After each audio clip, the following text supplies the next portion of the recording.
Today I'm going to show you how to make chocolate crackles. Here we are over at the stovetop, and I have the heat set to medium-low.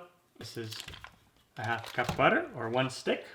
And then I am also going to add my chocolate chips, 1 1/4 cup. And you'll want to keep stirring so the chocolate doesn't burn.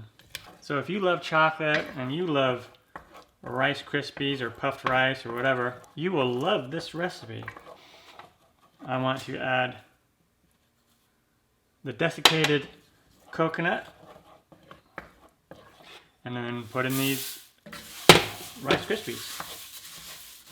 And let's just give this a nice stir until they're all coated. Once you're all mixed together, we can remove this from the stove top and take it over to the counter.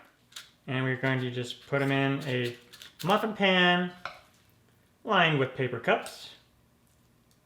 Now let's put this in the refrigerator and we'll just sit it in there for 15 to 30 minutes until it sets. Now I'm going to show you what one of them looks like.